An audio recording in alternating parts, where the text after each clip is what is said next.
Welcome back to the second part of the library management system. I'm going to exit out and let's take care of these buttons. So we start with exit first.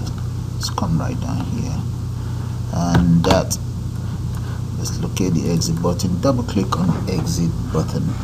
Apparently there's no name on it. That's not good enough, so I'm going to have to give that a name and give all the other buttons a name. So I'm going to call that CME exit, and I'll repeat the same thing for the rest button. Give them a name. Reset,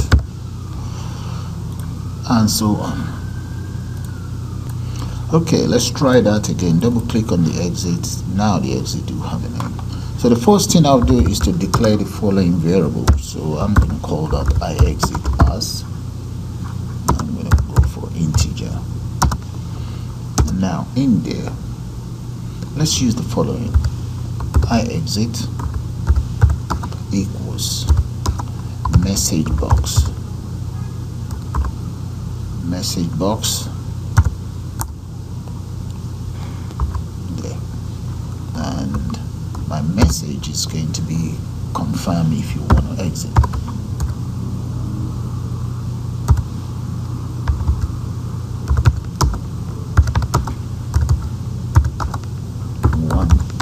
Exit. There we go. That's my message there. So that's the first parameter. I'm going to enter another parameter, and that's going to be VB question. There we go. Double click on that, and let's add another parameter of VB yes no. Yeah. Then one more parameter that will be for my title. So that's going to be library management system. There we go. And just close that out there. So now let's use an if statement to validate the option made. If iExit equals VB yes, then I want the system to unload me. End if. So that is how you will write out your lines of code for exit. So if I run it now, let's see how that's gonna work. There we go. No, I don't want to exit. Yes, I want to exit. You can see the title of my message box there. There we go. So the next thing we will do now is, okay, I might as well just initialize. So let's double click on that. I will enter the following variables here. Then form initialize. There we go. Let's move it down so that you guys can see it. And right there we enter the following lines of code so that I'll be able to see the current date here. The current date, the day is borrowed, and reference number. So let's go back in there, right there. Have a good look at those lines of codes. So you also need those variables, right there. Now the next thing I'm going to do is let's populate this very combo box and this one. But just before that, let's run it, and you guys will see how it looks like. Now we have reference number, and we also have today's date. Okay, now let me come in here now, double click on that. What's the name of this? Copy that. So let's go into form initialize as well. Paste that in there. Dot. So we're going to add. Okay, that is for type. Okay, let me just say text equals.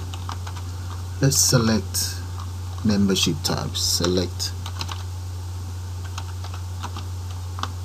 membership or member type or membership. Okay.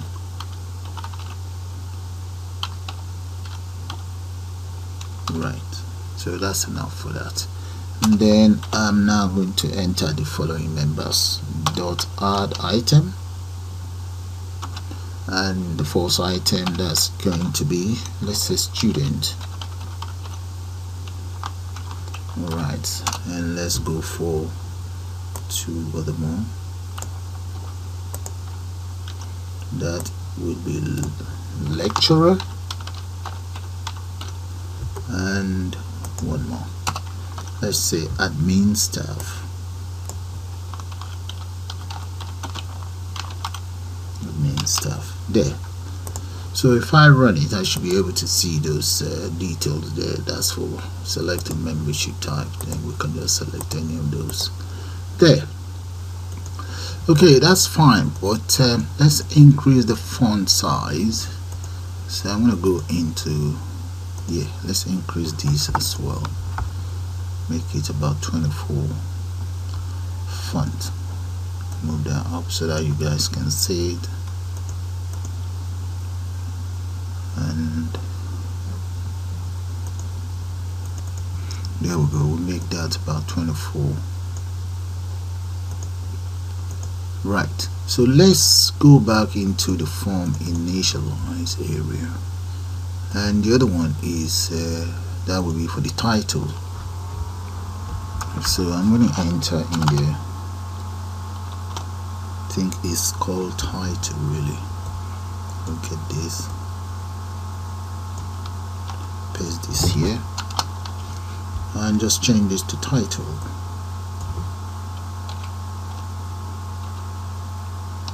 There, and that would be, let's just say, make a selection or select a title. There we go. When the title start from, say, Miss or Mr.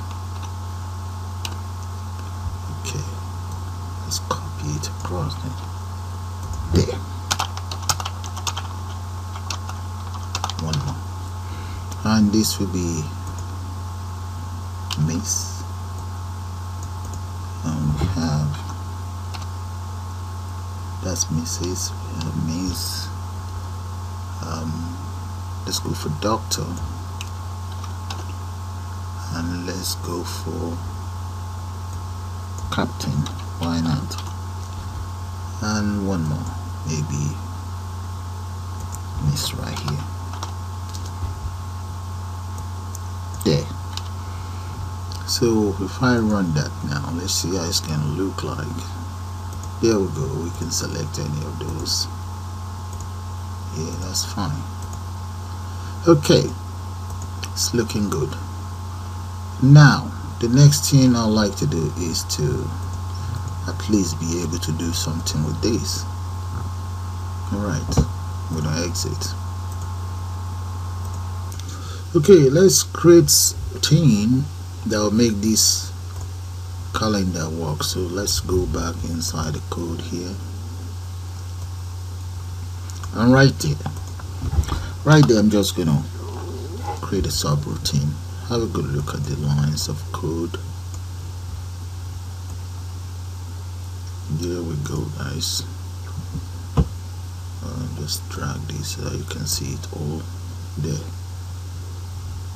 That's the routine for the calendar. So what I'm going to do now is to call this.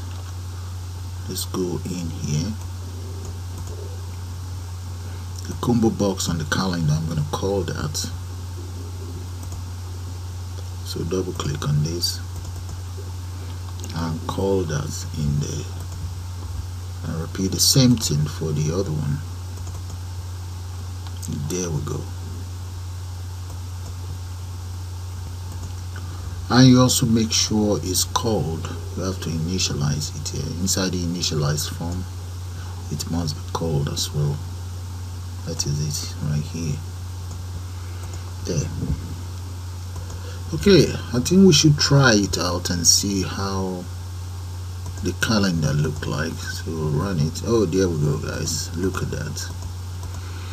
Alright, it actually selected, I think it selected today's date. Yeah, that's it. That's fine. That is fine.